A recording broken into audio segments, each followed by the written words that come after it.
রমজান মানেই ইফতারে খেজুরের চাহিদা বেশি, কিন্তু গেল বছরগুলোর মতো এবার আর খেজুরের দাম চড়া নয়। আমদানি বেশি থাকায় কমেছে দাম, ভেঙেছে সিন্ডিকেট। প্রতি কেজিতে ৩০ থেকে ৩০০ টাকা পর্যন্ত মূল্য কমেছে। এবার রমজানে সাধারণ মানুষের নাগালের মধ্যেই থাকছে খেজুর। বগুড়া থেকে আরিফ রহমানের পাঠানো তথ্য ও চিত্রে ডেস্ক প্রতিবেদন।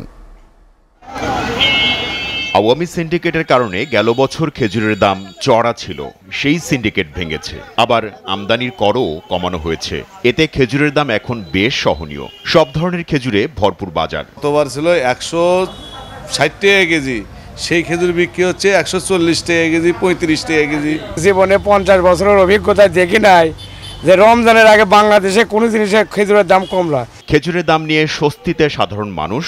রমজান জুড়েই মূল্য নিয়ন্ত্রণে থাকবে এমন ধারণা ব্যবসায়ীদের। এবার খেজুরের আমদানি প্রচুর হয়েছে বলে জানান এ ব্যবসায়ী। এবছর ভ্যাট ট্যাক্স একটু কম হওয়ার কারণে আমাদের এবছর খেজুর আমদানিতে খরচ কম পড়েছে এবং খেজুর কম দামে বিক্রি হচ্ছে। গত বছরের তুলনায় খেজুরের দাম এবছর কম আছে এবং যথেষ্ট পরিমাণে আমদানি আছে।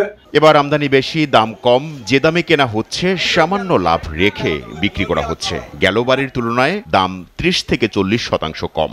এই খেজুরের দাম আর যাতে না বাড়ে এবং যাতে আরো একটু কমে। খেজুরের দাম সুবিধা, সবাই ইফতারি করতে পারবে।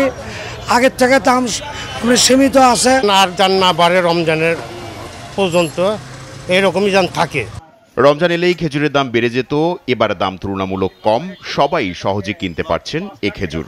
রমজান এলেই খেজুরের দাম বেড়ে যেত, এবার দাম তুলনামূলক কম, তাই সবাই সহজে কিনতে পারছেন খেজুর। আমদানির ক্ষেত্রে প্রথমেই ডিউটিটা কিছুটা সাশ্রয় করে দেওয়াতে এই বছর খেজুর কম দামে বিক্রি হচ্ছে। গতবারের থেকে এবার দাম কম আছে, এবার গরিব মানুষ কিনে খেতে পারবে। চলতি ফেব্রুয়ারি মাসে সৌদি আরব, সংযুক্ত আরব আমিরাত, ইরান ও তিউনিসিয়া থেকে প্রায় 50,000 মেট্রিক টন খেজুর আমদানি করা হয়েছে। বাড়ানো হয়েছে সরকারের নজরদারি। বাজারে নেই খেজুরের কোনো সংকট।